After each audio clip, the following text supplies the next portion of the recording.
Bienvenidos a La Voz de la Alianza Internacional, donde siempre estamos hablando de los acontecimientos actuales, revisando para ello la Escritura. La palabra de Dios es profecía para el tiempo que estamos viviendo, estamos en tiempos proféticos y debemos conocer todo lo que dice las Escrituras. Hoy hablaremos de la enfermedad en sí, pero debemos hablar de todo lo que Dios ha dispuesto en cuanto a la solución de los problemas de la enfermedad, porque solamente en Dios podemos encontrar respuestas. Por eso, a través de la Biblia, podemos conocer todo lo que Dios ha dispuesto en beneficio de la familia, de las ciudades y naciones. Dios es el creador de las naciones, el creador de las autoridades. Toda autoridad depende de Dios, aunque las autoridades no conozcan esta verdad. Y también toda la humanidad. Hay muchas personas que no saben que fueron creadas por Dios. Dios es el creador de todo, de los animales, de los árboles, del viento, de los mares. Creó el sol, la luna, las estrellas, todo lo puso Dios en beneficio del ser humano. Pero entró la enfermedad. Por la enfermedad vino la muerte. La muerte está al acecho de muchas personas, por eso tenemos que ir a la solución de las enfermedades, a la solución de la misma muerte que está en Dios, y Dios proveyó la solución por medio de su Hijo Jesucristo. Cristo no vino a establecer ninguna religión, no, el hombre ya es un ser religioso. Después de que pecó Adán, entró el sistema religioso de tener miedo y ante el miedo establecer su propio Dios. Por eso tenemos que conocer lo que está escrito en la Biblia. Jesucristo se revela a través de la enseñanza de la Biblia. El Antiguo Testamento habla de Jesucristo todavía no revelado, no manifestado, y en el Nuevo Testamento ya manifestado. Hoy, en este tiempo, siglo XXI, tenemos tanta revelación dada por Dios, tanta sabiduría que Dios está dando al que cree las Escrituras. El que aparta tiempo para estudiar las Escrituras tendrá la sabiduría de Dios, porque la sabiduría viene de Dios a través de la enseñanza de la Biblia, de las Escrituras. Hoy estaremos hablando de la enfermedad de muerte. Ese es el tema, la enfermedad de muerte. Porque hay algunas enfermedades que no son de muerte, pero cuando la persona ya va a morir, cuando Dios determina el límite de la vida y llega la muerte, puede ser a través de una enfermedad. Por eso hay enfermedades de muerte y hay enfermedades que no son de muerte. Bienvenidos a tu programa de La Voz de la Alianza, donde hablaremos este tema tan importante para conocerlo en los tiempos que vivimos.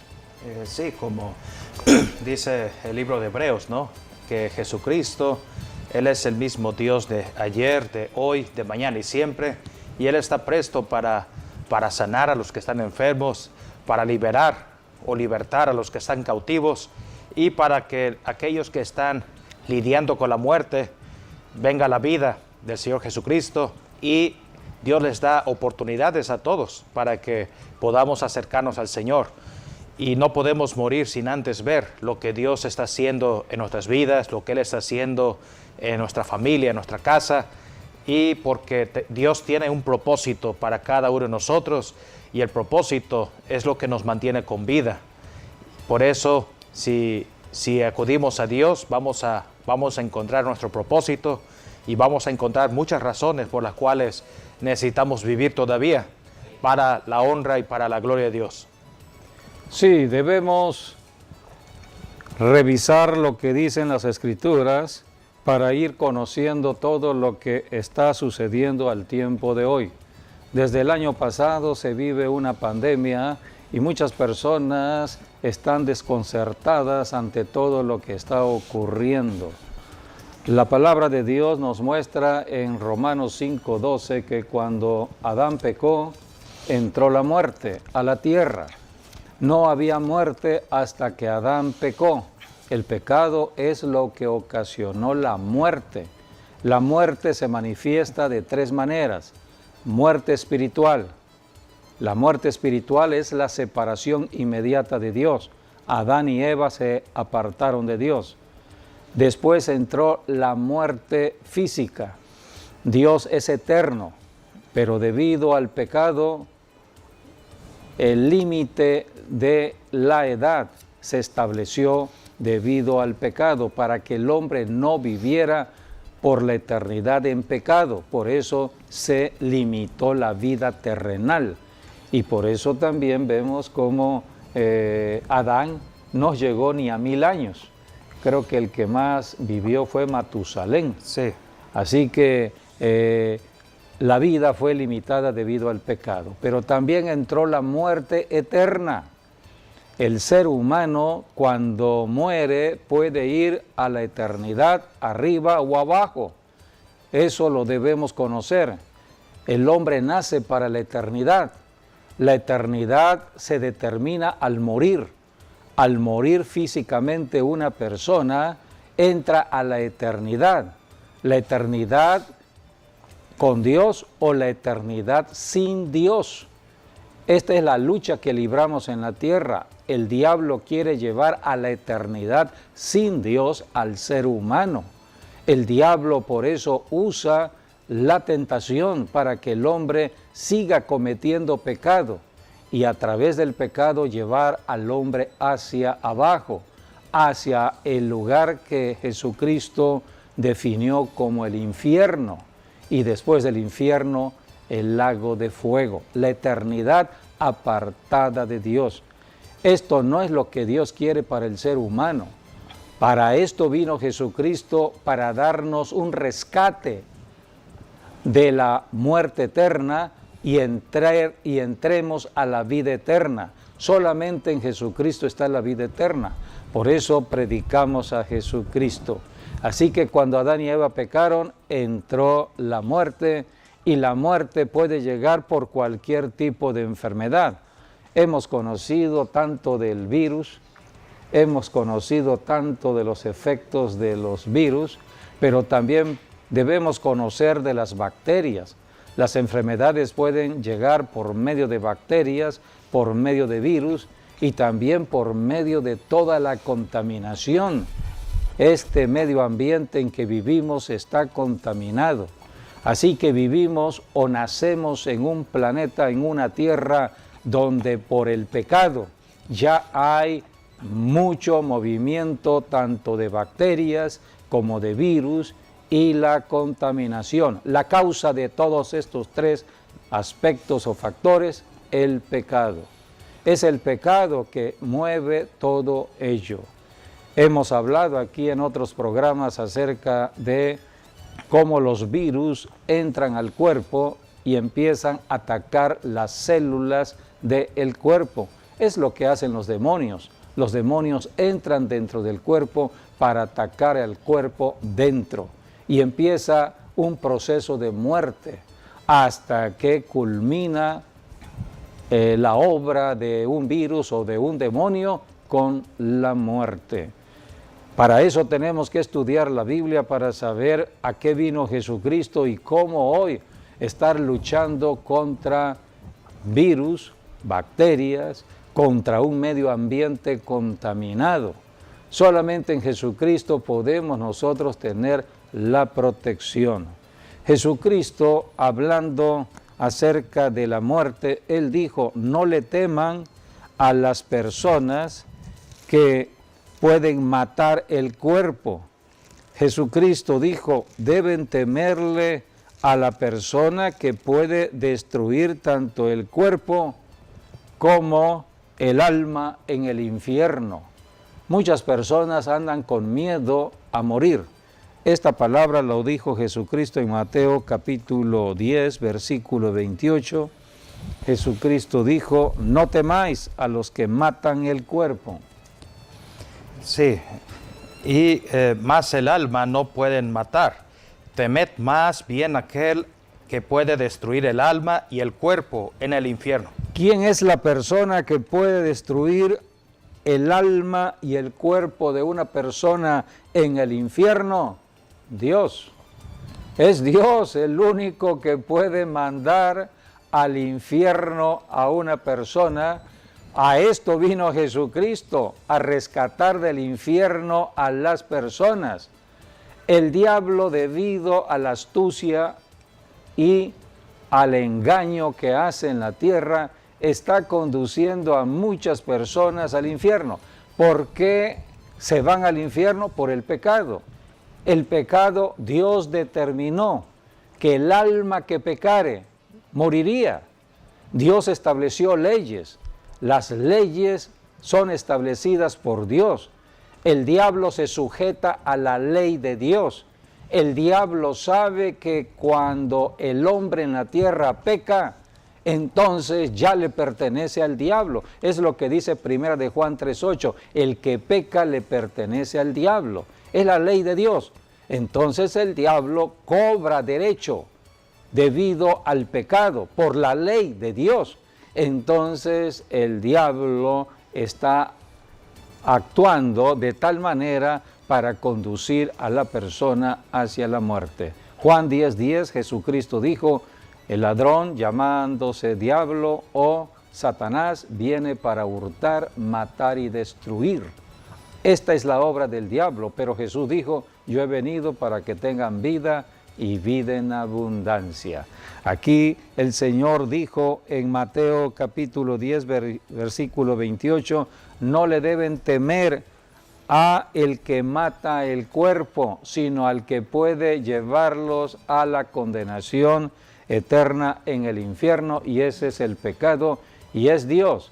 Vamos a leer Apocalipsis capítulo 1, porque ya el pecado está resuelto.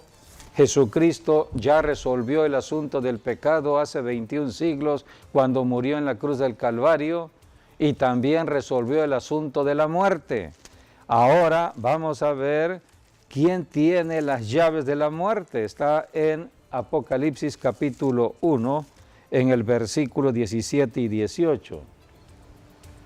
Cuando le vi, caí como muerto a sus pies, y él puso su diestra sobre mí, diciéndome, no temas, yo soy el primero y el último, y el que vivo y estuve muerto, mas he aquí que vivo por los siglos de los siglos. Amén. Y tengo las llaves de la muerte y del Hades. Es el Señor Jesucristo hablando. Él dijo, yo tengo las llaves de la muerte y del Hades o del infierno. Las llaves del infierno las tiene Jesucristo, las llaves de la muerte las tiene Jesucristo. Así que es Jesucristo quien determina el tiempo de vida en la tierra y cuando la persona va a morir. Así que debemos por eso ir hacia Jesucristo, debemos consultar con Jesucristo acerca de la vida misma, debemos estar revisando nuestra propia vida porque la vida está limitada. Podemos leer Mateo 90:10, la vida está limitada, Salmos, ¿no? Salmo 90:10, está limitada aquí en la tierra. Los días de nuestra edad son 70 años, y si en los más robustos son 80 años, con todo su fortaleza es molestia y trabajo, porque pronto pasan y volamos. O sea que el promedio de vida son 75 años, este es el promedio de vida en el mundo entero al tiempo de hoy. La Biblia también dice, por ejemplo, en el Salmo 39, versículo 4, dice la Escritura que debemos preguntarle a Dios, ¿cuándo vamos a morir? Hazme saber, Jehová, mi fin, y cuánta sea la medida de mis días, sepa yo cuán frágil soy.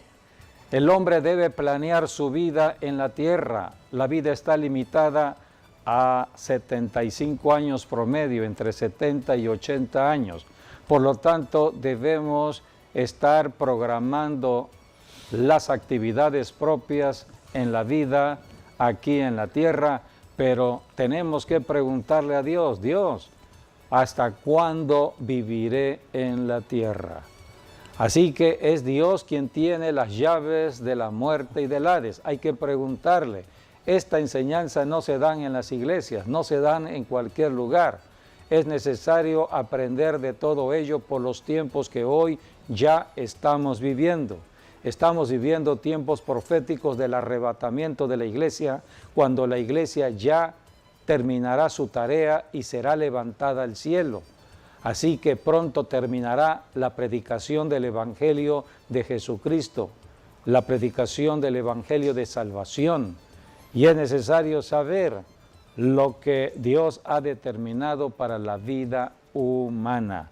Por eso el tema de hoy es la enfermedad de muerte y vamos a revisar lo que la Biblia nos enseña de un caso muy especial acerca de un rey que a temprana edad, en la flor de su juventud, de pronto Dios mismo le dijo: bueno, rey, este es el tiempo en que tienes que irte preparando porque tus días están contados, llegarás al fin de tus días, prepárate porque te vas a morir. Estas son las palabras de Dios a través de un profeta a un rey en los tiempos de los reyes de Israel. Así que debemos revisar lo que está en la Biblia. La Biblia nos enseña, por ejemplo, cuando Dios iba ya a cumplir el propósito de la salvación para toda la humanidad y Jesucristo tenía que morir, Dios mandó 2 testigos, 2 personas a hablarle a Jesucristo porque había que prepararse ya para ir a Jerusalén a morir en la cruz del Calvario. Estos fueron Moisés y Elías. Estuvieron allí en el monte de la transfiguración, fueron a avisarles de que se preparase ya todo, venía el cumplimiento de la profecía. Lo mismo sucedió con el apóstol Pablo. El apóstol Pablo ya sabía cuándo iba a morir. Dios lo avisó. También el apóstol Pedro. La Escritura dice que Pedro ya sabía cuándo iba a morir. Así que si queremos saber cuándo vamos a morir, consultémoslos con Dios. Y Dios es vida. Mientras le estemos sirviendo en la tierra, entonces Dios nos necesita aquí en la tierra para servirle, hablando de Jesucristo, ayudando a la gente. Todo esto está en la Biblia y por eso debemos conocer lo que tiene que ver con la vida en la tierra y los límites de la vida, que es la muerte. Muchas veces las personas creen que no van a morir. Cuando dice la Biblia en Eclesiastés que no hay hombre en la tierra que no sepa que va a morir. Los días están limitados. No hay una persona que haya vivido 150 años, 200 años. Estamos hablando en términos ya actuales. La persona más longeva hoy en día creo que rebasa los 100 años. Y posiblemente pueda llegar hasta los 120 años como llegó Moisés. Moisés murió a los 120 años, pero no hay un ser vivo hoy que pueda rebasar esa edad. Tenemos que prepararnos porque entramos a otra vida. No es la vida terrenal, es una vida superior a la que vivimos en la tierra. Y todo eso está revelado en la Biblia. Por eso tenemos que poner nuestra mirada hacia donde vamos. Podemos leer antes en Colosenses capítulo 3, la Biblia habla allí que debemos ir poniendo nuestra mirada hacia donde vamos a la eternidad. Si yo sé que la vida terrenal es temporal y que mis días están contados en la tierra, tengo que prepararme para otra vida porque Dios me creó para la eternidad. Si ya estoy en Cristo y soy cristiano, yo sé que voy con Dios, voy a la eternidad con Dios, tengo que prepararme. Las personas que no conocen de Dios, que no conocen de las Escrituras, no se preparan en nada. Están totalmente ajenos a lo que es la vida y creen que cuando mueren allí terminó todo. No, comienza la eternidad, nada más que hay dos eternidades, arriba o abajo. Las personas que ignoran esto no saben que van para abajo, a menos que conozcan a Jesucristo. Por eso predicamos a Jesucristo, el que da la vida eterna. Solamente en Cristo hay vida eterna. En Colosenses capítulo 3 dice la Escritura: Sí, pues, habéis resucitado con Cristo, buscad las cosas de arriba, donde está Cristo sentado a la diestra de Dios. Poned la mira en las cosas de arriba, no en las de la tierra, porque habéis muerto y vuestra vida está escondida con Cristo en Dios. Cuando Cristo, vuestra vida, se manifieste, entonces vosotros también seréis manifestados con Él en gloria. Aquí está hablando de que debemos poner toda nuestra mirada y atención en las cosas del cielo, porque hacia allá vamos. Dice la Escritura: si ya has muerto como Cristo murió, nosotros hemos muerto a las cosas del mundo. Vivimos para Cristo en la tierra. El vivir es Cristo, el morir es ganancia, dijo el apóstol Pablo. Y estamos en la tierra para hablar de Cristo, para hablar solamente de Jesucristo. Es el propósito por el cual estamos en la tierra. Si no estamos sirviéndole a Dios, hablando de Jesucristo, bueno, pues llega el momento ya de la partida. O vamos arriba o vamos abajo. Pero toda persona tiene que trabajar en la tierra. En la tierra trabajamos hablando de Jesucristo. Por eso tenemos que conocer de Jesucristo. El tiempo está limitado. Vamos a leer o vamos a analizar la vida de un rey que tiene características muy especiales para ir conociendo cuando Dios le dijo: rey, prepárate porque ya viene la muerte a tu cuerpo, tienes que prepararte, pues ya terminó tu reinado. Vamos a hablar sobre el rey Ezequías. ¿Puedes abundar sobre ello? Bueno, el rey Ezequías, él fue uno de los mejores reyes que tuvo la casa de Judá, que es la misma casa del rey David. Y bueno, él era el rey número 13, el número 13 en ser rey después del rey David. Y bueno, el 13, hablo del 13 porque el 13 significa la palabra de Dios y significa también a Jesucristo, así como la santidad. Tiene que ver también con la circuncisión, que es la santidad en Cristo Jesús. Y bueno, él fue uno de los mejores reyes que tuvo también y Judá, el reino de Judá, que es donde estaba Jerusalén, la parte sur de Israel. En ese tiempo estaba dividido el reino de Israel al norte y el reino de Judá al sur. Entonces, con el rey Ezequías, bueno, él, por ejemplo, erradicó mucho lo que era la idolatría, derribó los altares a otros ídolos y todavía, bueno, allí dice la palabra que adoraban a la serpiente de bronce que habían hecho en el tiempo de Moisés, todavía la seguían adorando hasta ese tiempo. Por eso él destruyó ese altar. Por eso Dios se agradó en este rey Ezequías, porque caminaba en la voluntad de Dios. La voluntad de Dios era deshacer todo lo que tuviese que ver con la adoración a ídolos. Así que por eso Ezequías era un buen rey y agradaba a Dios. Y vemos también, por ejemplo, en ese tiempo del rey Ezequías estaba muy fuerte el reino de Asiria. Y Asiria ya había tomado prácticamente Israel. De hecho, pudo tomar el norte, ¿no? Donde estaba el reino de Israel, 10 tribus, que es allí cuando se habla de las 10 tribus perdidas de Israel, es en ese tiempo. Más sin embargo, cuando el rey Sennacherib, que era el rey de los asirios, quiso tomar Judá, no pudo porque allí estaba el rey Ezequías. Y porque el rey Ezequías, bueno, él oró a Dios. Allí está la diferencia entre Israel y Judá. Ezequías era el rey de Judá. El enemigo tanto de Israel y de Judá era Asiria. Asiria pudo con Israel. Se llevaron a las 10 tribus de Israel a la cautividad, pero no pudo con Jerusalén, no pudo con Judá, no pudo con el rey Ezequías. Sí, sí, de hecho, el rey Sennacherib había maldecido a Dios y maldecido también al pueblo de Israel. Y eso lo usó muy bien el rey Ezequías para abogar a favor de su pueblo y decirle a Dios, mira Dios, Él está hablando mal de ti, te está hablando mal de Israel. Esto es interesante porque era el rey de toda una nación.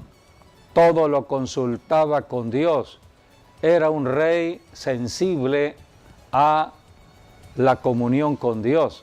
Y cuando los ejércitos enemigos rodeaban a Jerusalén, él iba siempre a la consulta con Dios.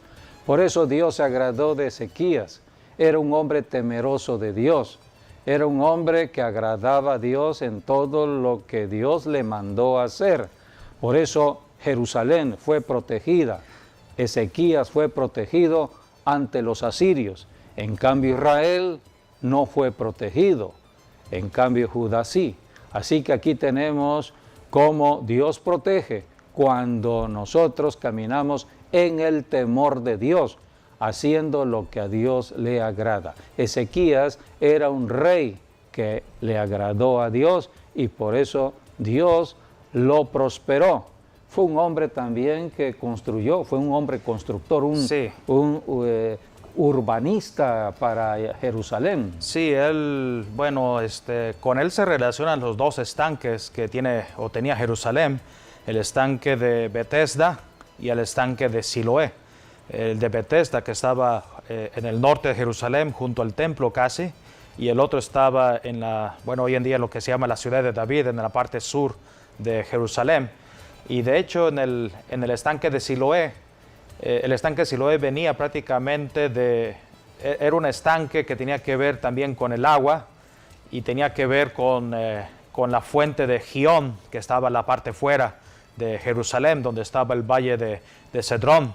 Allí estaba una fuente, un manantial que se llamaba Gihón, y de ese manantial se construyó un túnel que hoy en día lleva el nombre del rey Ezequías, el túnel del rey Ezequías, que conectaba la fuente de Gihón con el estanque de Siloé. Es allí donde Jesús sanó al ciego de nacimiento, cuando le dijo, ve al estanque de Siloé y lávate. Y en ese mismo estanque también es donde el rey David, con su campaña para tomar Jerusalén, que en ese tiempo estaba bajo los jebuseos, es allí donde entró también el rey David. Entró por la fuente de Gihón, pasó prácticamente el túnel del rey Ezequías, porque ese túnel ya estaba, y salió al estanque Siloé, y así fue como tomó Jerusalén el rey David. Pero bueno, fue el rey Ezequías quien remodeló ese túnel, y por eso hoy en día lleva su nombre, el túnel o el canal, también le dicen, del rey Ezequías. Y bueno, con el tiempo del rey Ezequías, Jerusalén fue muy próspero porque tenía mucha agua, tanto en estos dos estanques. Y el otro estanque, bueno, hablando del estanque de Betesda, que lo vamos a encontrar en la Biblia como también el estanque del lavador. Y la razón por la cual le dicen el lavador es porque allí antes, bueno, el rey Salomón fue el que construyó ese estanque. Y se cree que allí, en el tiempo de Jesús, estamos en Juan, por ejemplo, 5, donde habla la sanidad del paralítico de Betesda, dice que Jesús pasó por la puerta de las ovejas, porque allí se traían las ovejas, se traían al estanque de Betesda, se lavaban las ovejas para después ser sacrificadas. Por eso también se le llama el estanque del lavador, y eso sí lo menciona en el libro de Isaías. Nos habla allí del estanque del lavador o el estanque que estaba arriba. Y fue allí donde se juntaron los asirios, donde el rey Sennacherib envió a su capitán para invadir a Jerusalén. Y fue allí también donde Dios le dio la victoria al rey Ezequías, porque el rey Ezequías oró a Dios y dice que un ángel del Señor mató a 185,000 asirios, sin que el rey Ezequías hiciera algo. O sea que Dios peleaba por Ezequías, peleaba por Judá. Esto es importante conocerlo. Cuando agradamos a Dios, Dios pelea a nuestro favor. Dios se pone en defensa de nosotros mismos.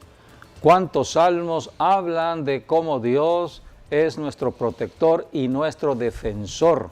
Así que debemos conocer el caso de Ezequías, un rey que agradó a Dios y Dios peleaba por Ezequías. Podemos conocer acerca de la edad de Ezequías, el tiempo que vivió. Eso está en el libro de Reyes. Bueno, allí nos habla que el rey Ezequías, empezó a ser rey a los 25 años de edad. 25 comenzó su reinado. Y reinó un total de 29 años. 29 años, así que 25 más 29 nos da son 54 años. 54 años, o sea exacto. Que el límite de la vida del rey Ezequías fueron 54 años. Sí, en ese tiempo, bueno, yo creo que los reyes, o el tiempo de los reyes, llegaban, cuando mucho, a los 60 años. Sí, era el promedio de vida en ese tiempo por tantas enfermedades. Esto tiene que ver con las enfermedades. Máximo 60 años, dices. Podría ser, sí. Máximo que 60 yo creo años. Y posiblemente menos. Que bueno, ese fue más o menos el tiempo de vida, por ejemplo, del rey David o el rey Salomón, sí, aproximadamente.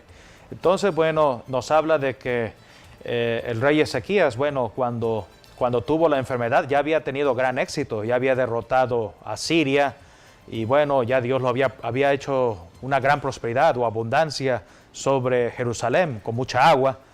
Y es allí cuando ya Dios le dice, prepárate porque tú ya estás. Entramos ahora sí entonces a esta enseñanza que está en Isaías capítulo 38, versículo 1. Dios en el reino floreciente de Ezequías, cuando Ezequías estaba en su máximo esplendor de su reinado, Dios le dice, Ezequías, prepárate, vas a morir. Sí, y vemos, por ejemplo, él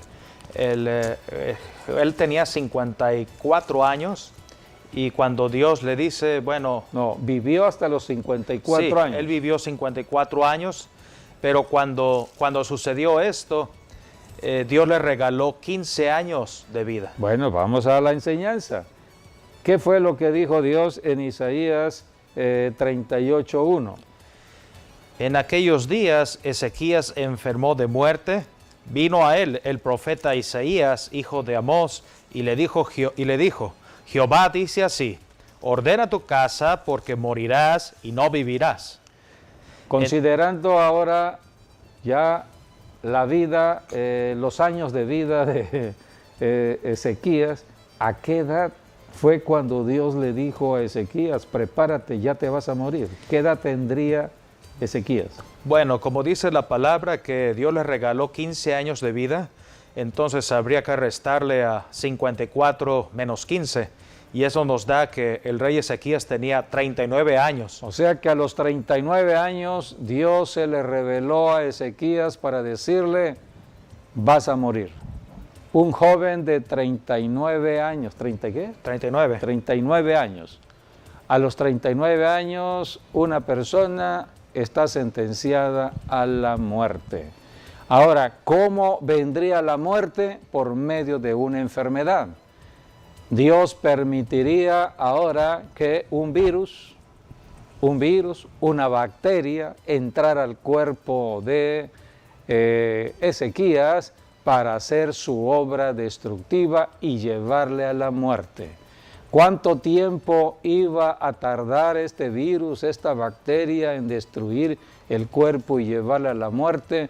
La Biblia no lo enseña, pero sabemos de que cuando llega la enfermedad a un cuerpo, empieza un tiempo que puede prolongarse, a veces días, a veces semanas o meses.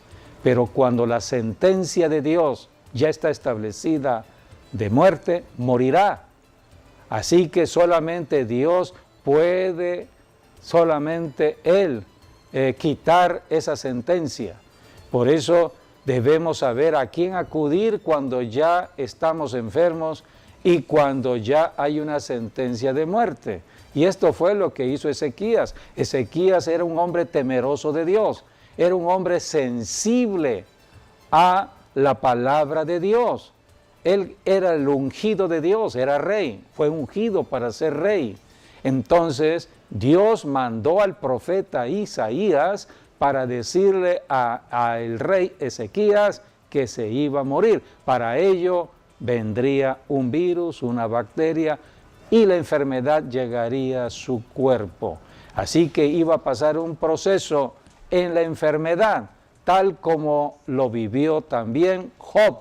Esa es otra historia, cómo Job vivió un padecimiento de enfermedad, pero no llegó la muerte. En cambio, en Ezequías, sí, su enfermedad lo iba a llevar a la muerte. Podemos leer lo que Ezequías empezó a decir en medio de su enfermedad. Vamos a ver la reflexión que hace Ezequías, está en Isaías capítulo 38, versículos del 10 al 15. Allí vemos cómo en medio de la enfermedad Ezequías empezó a hablar con Dios, empezó a reflexionar. Bueno, primero está lo que él dijo del 2 al 3, ¿no? No, pero aquí en versículo 10 habla de la reflexión. Bueno, pero dijo, bueno, vamos a ir en el orden entonces. Bueno, en el 2, entonces dice, volvió Ezequías su rostro a la pared e hizo oración a Jehová. Y dijo, oh Jehová, te ruego que te acuerdes ahora que he andado delante de ti en verdad y con íntegro corazón, y que he hecho lo que ha sido agradable delante de tus ojos.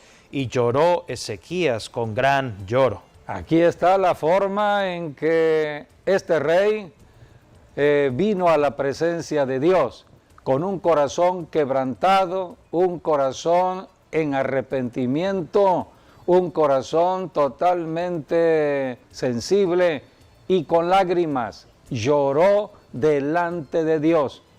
Un hombre llorando, un varón llorando. Es lo que Dios quiere del varón, que se quebrante para que sea liberado, porque habían problemas dentro del corazón de Ezequías. Hay problemas dentro del corazón de un varón que a veces se enorgullece por ser varón, soberbia, arrogancia, empieza a golpear de palabra y hasta en lo físico, porque es varón. Entonces Dios quebranta el corazón de un varón para que el varón sea liberado. Y esto fue lo que sucedió con Ezequías. Ezequías tuvo que llegar a un punto de muerte, de síntoma de muerte. Él sabía que ya a los 39 años allí terminaba todo lo que vivió en su esplendor, todas sus riquezas, todas sus glorias, en un momento terminarían. Él tenía que doblegar su orgullo, doblegar todo lo que estaba en su corazón, y esto fue a través de llanto. Bueno, lloró Ezequías delante de Dios. Sí, fue al instante, él recibió la palabra del profeta Isaías, al instante él lloró. Y en ese mismo momento, mientras él estaba llorando, es cuando Dios le dice a Isaías, regrésate. Allí está la enseñanza. No hay forma de hacer actuar la mano de Dios si no es a través de un quebrantamiento, sí, un llanto, sobre todo en el varón. Bueno, ahí tengo la... Inmediatamente Dios le dijo a Isaías, regrésate. Fue rápido. Yo creo que Isaías estaba saliendo del palacio. Es lo que dice aquí en 2 de Reyes 24. ¿Sí? Dice, y antes que Isaías saliese hasta la mitad del patio, vino palabra de Jehová a Isaías diciendo, vuelve y di a Ezequías, príncipe de mi pueblo, así dice Jehová, el Dios de David tu padre, yo he oído tu oración y he visto tus lágrimas. He aquí que yo te sano, al tercer día subirás a la casa de Jehová y añadiré a tus días 15 años y te libraré a ti y a esta ciudad de mano del rey de Asiria y ampararé esta ciudad por amor a mí mismo y por amor a David mi siervo. Aquí está la respuesta de Dios a un corazón contrito y humillado. Dios no lo desprecia. Este varón se quebrantó. Este varón lloró. Mientras Isaías, después de entregar el mensaje de muerte, estaba saliendo del palacio, Isaías era el profeta. El profeta solamente entrega el mensaje, es el portador del mensaje. Isaías en este momento era el portador del mensaje de muerte. Dio el mensaje y salió. Entonces inmediatamente vemos cómo Ezequías se quebrantó y empezó a derramar sus lágrimas. Dios escuchó, Dios escucha la oración de lágrimas. Cuando hay lágrimas en el rostro de un varón, inmediatamente Dios acude. Por eso Dios llamó al profeta. Hey, profeta Isaías, detente. Yo creo que me han tocado el corazón, dijo Dios. Ni siquiera yo creo que 5 minutos había pasado. No, nada. Entonces allí Dios lo volvió a regresar a Isaías y fue la palabra. Vino la gracia y el favor de Dios. Dios le regaló 15 años más de vida. Y no solamente 15 años más de vida, sino la protección contra el reino de Asiria, y Jerusalén iba a ser protegida. Así que tenemos el favor y la gracia de Dios. Esto fue a los 39 años, 15 años más, llegó Ezequías a los 54 años. Así es, sí. Así que todavía hubieron muchas cosas que vivió Ezequías en esos 15 años. Sí, de hecho, el hijo de Ezequías era el rey Manasés, que bueno, la Biblia dice que fue un rey. Sustituyó a Ezequías. Fue un rey malo, ciertamente. Sí. Pero algo curioso que nos dice del rey Manasés es de que él empezó a reinar a los 12 años de vida. Eso quiere decir que en el tercer año después que Dios sanó al rey Ezequías, vino Manasés, dentro de esos 15 años que Dios le agregó al rey Ezequías. Bien, así que todavía vemos cómo hay muchas bendiciones aún después que Dios concede gracia y favor, como en el caso de Ezequías. Dios es Dios de vida, Dios es Dios de prosperidad, Dios no quiere la muerte del que muere. ¿Por qué Dios había determinado todo ello? Una de las causas que podemos encontrar de una manera visible en las Escrituras, porque el mismo Ezequías lo dijo, es la amargura de corazón. Y toda persona en amargura se vuelve prepotente. Es una persona que está golpeando a medio mundo a su alrededor, ya sea de palabra, y si es varón, puede ser hasta en lo físico. Vamos a leer lo que está allí en Isaías 38:15. El mismo Ezequías lo dijo. Sí, dice, ¿qué diré? El que me lo dijo, él mismo lo ha hecho. Andaré humildemente todos mis años a causa de aquella amargura de mi alma. O sea que Ezequías tenía amargura en su alma. Él sabía que tenía que aprender a caminar en humildad.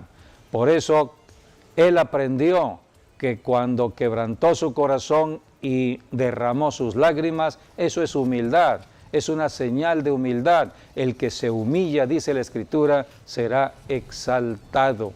Por eso ahora él había aprendido y había erradicado lo que le estaba afectando, la amargura. Dice la Biblia que debemos tener cuidado de que no brote ninguna raíz de amargura en nuestro corazón. Así que vamos a leer lo que dijo ya Ezequías, ahora del versículo 10 al 15, porque allí habla de lo que él padeció por medio de su enfermedad.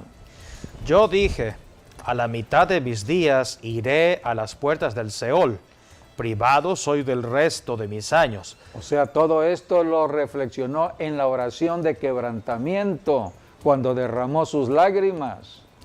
Dije, no veré a Jehová en la tierra de los vivientes. Ya no veré más hombre con los moradores del mundo. Mi morada ha sido movida y traspasada de mí, como tienda de pastor, como tejedor corté mi vida, me cortará con la enfermedad, me consumirá entre el día y la noche, contaba yo hasta la mañana, como un león molió todos mis huesos, de la mañana a la noche me acabarás, como la grulla y como la golondrina me quejaba, gemía como la paloma, alzaba en alto mis ojos, Jehová, violencia padezco, fortaléceme. ¿Qué diré? El que me lo dijo, él mismo lo ha hecho, andaré humildemente todos mis años a causa de aquella amargura de mi alma. Andaré humildemente a partir de ahora, seré una persona humilde. Jesucristo el Señor dijo, aprended de mí que soy manso y humilde de corazón. Y hallaréis descanso para vuestra alma. Así que debemos tomar el modelo de Jesucristo. Él fue una persona humilde, Él se humilló hasta lo sumo y llegó hasta la muerte a favor de nosotros. Aquí tenemos el caso de Ezequías. Sí. Cuando estaba orando, Ezequías dice, voy a pasar a otra etapa en mi vida. Ezequías sabía que iba a ir ya a la presencia de Dios, sí. Pero Ezequías estaba en la flor de su juventud, 39 años, sí. Todavía podía aprovechar más tiempo para su reino. Hablamos del año o del número 39 porque es un buen número para Dios. El 39 tiene que ver con la sanidad. Sí. Y aquí vemos un caso, que él al llegar a los 39 años tenía enfermedad, pero de acuerdo a Dios ese es un número que significa sanidad, porque el 39 se relaciona con la llaga de Jesucristo, que es lo que dice, por ejemplo, en Isaías 53, versículo 5, dice que por su llaga hemos sido nosotros curados. Y bueno, de acuerdo a lo que se cree, es de que hay 39 enfermedades que se derivan, ¿no? O que todas las enfermedades vienen de 39 enfermedades, de ahí proceden todas. Y es el significado de los 39 latigazos. Los 39 latigazos que tuvo el Señor Jesucristo. De allí la llaga. Y de ahí las llagas que estuvo en su espalda. Sí. Por eso dice Isaías, por su llaga fuimos nosotros curados. Quiere decir que Jesús tuvo 39 azotes para 39 enfermedades, para que nosotros fuésemos totalmente libres y sanos de cualquier enfermedad que venga. Por eso, en cualquier enfermedad al tiempo de hoy debemos acudir a Jesucristo, el sanador. La historia que estamos revisando es del Antiguo Testamento, todavía Cristo no había llegado a la tierra, ahora ya sabemos todo lo que Jesucristo vino a hacer, y solamente en Jesucristo puede haber la sanidad. Y la llaga, bueno, hablando, se relaciona con la fruta de higo, que esa fue la solución también para el rey Ezequías, ¿no? Una cataplasma de higos, ponerlo sobre su herida para que fuese sanado. Y hablamos del higo porque el higo, cuando tú partes el higo por la mitad, si lo analizas muy bien, como lo tenemos en la imagen, parece como si fuese una llaga. O como así podemos imaginar. Es una herida. Una herida abierta, como fue en el cuerpo del Señor Jesucristo. Sí. Y bueno, no hay que olvidar de que el higo representa a Israel. Por eso en Mateo 24 vemos, Jesús dijo que comparó la venida de él con la higuera, con el higo. Y lo tenemos también en Génesis cuando vemos el hombre descubrió que estaba desnudo, se cubrieron con las hojas del higo. Quiere decir que con lo primero que encontró el hombre, luego Dios iba a traer después la sanidad sobre el hombre, sobre lo que el hombre se cubrió primero. Entonces, por eso hablamos del higo como algo de sanidad, como algo también de paz, porque también, bueno, el higo nos habla de la paz, nos habla también de la prosperidad. La paz lo vemos, por ejemplo, cuando Jesús llama a Bartolomé, o Natanael, que es la misma persona que estaba ahí en Betsaida, ¿no? Que lo encontró Felipe, ¿no? Es cuando Jesús le dice, antes de que tú vinieses y Felipe te llamase, tú estabas debajo de aquella higuera, y tú eres una persona justa. Y entonces por eso hablamos de que el higo representa también la paz, la justicia. Bueno, en el tiempo del rey Salomón dice que cada quien vivía en su reino bajo una higuera, en la paz. O sea que había paz en el reino. Por eso Israel es símbolo del higo también. o el higo, sí, el higo también fue una, Israel, fue higo, una de las especies también que estuvieron en Israel, lo que encontraron los espías. Fue una de las primeras frutas que encontraron junto con la uva y la granada y el higo. Fueron las 3 primeras frutas que encontraron los espías cuando hicieron la expedición a la tierra prometida en el tiempo de Moisés. Así que por ello vemos, el higo está en toda la historia de Israel. Sí, es Israel mismo. Y porque de Israel iba a salir la sanidad. De Jerusalén. La sanidad sale de Jerusalén, sale de Israel. Jesucristo nació en Israel y es Jesucristo ahora quien nos puede liberar y sanar.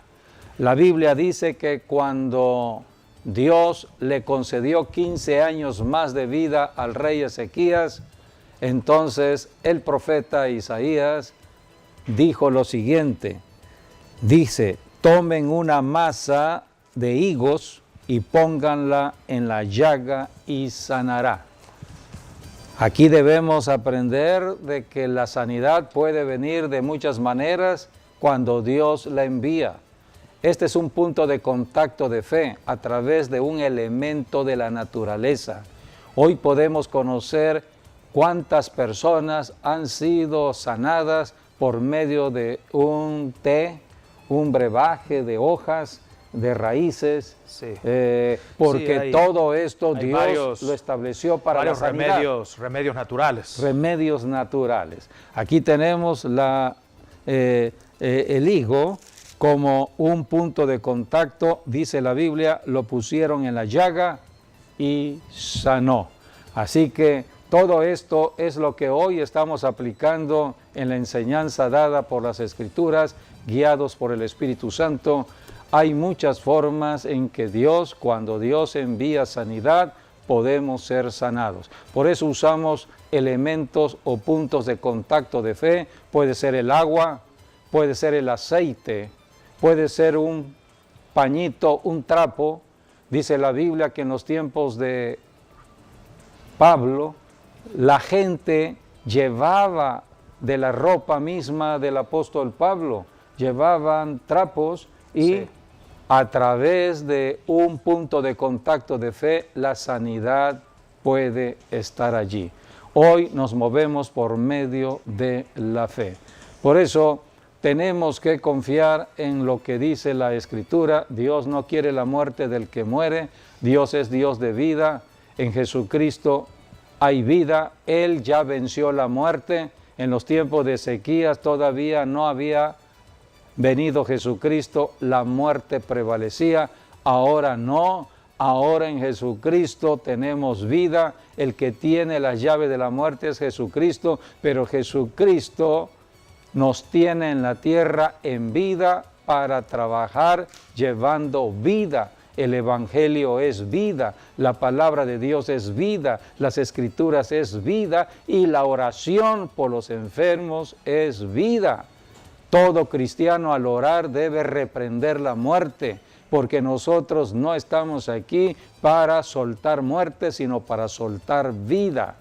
Es lo que dice la Escritura en Santiago. Hay alguien enfermo en casa, llamen a los ancianos de la iglesia y oren, ungiendo con aceite. La oración de fe salvará al enfermo, y si hubiere cometido pecados, le serán perdonados. Por eso debemos orar por los enfermos, desatando la vida resucitada de Jesucristo. Y es lo que vamos a hacer en este momento, orar por los enfermos. Muchas personas andan con enfermedades diversas, enfermedades que no pueden ellos ver cómo solucionar el problema, pero si tú has estado atento a la enseñanza, Dios quiere tu sanidad. Vamos a orar por ti. Oramos. Padre, en el nombre de Jesucristo, ponemos en cobertura de esta oración a cualquier persona enferma. Estamos declarando que el manto del Espíritu Santo desciende sobre cada persona para romper todo yugo de miedo, todo yugo de enfermedad. Miedo a la muerte lo reprendemos en el nombre de Jesús y estamos desatando la vida resucitada de Jesucristo. Escrito está, Cristo llevó toda enfermedad y por su llaga ya fuimos curados. En esta palabra estamos declarando la sanidad. En el nombre de Jesús, reciban sanidad. Amén y amén. Si tú estuviste atento a esta enseñanza, ahora la sanidad está en ti, porque Dios manda su palabra y su palabra nunca regresa vacía. Su palabra es sanidad. Solamente tenemos que dar gracias al Señor como lo hizo el rey Ezequías, dándole gracias a Dios porque Él, nuestro Dios, es bueno. Bueno, pues agradecemos que hayan estado con nosotros y hasta nuestro próximo programa, Dios mediante, y manténganse bajo la cobertura del Espíritu Santo y de la sangre del Cordero.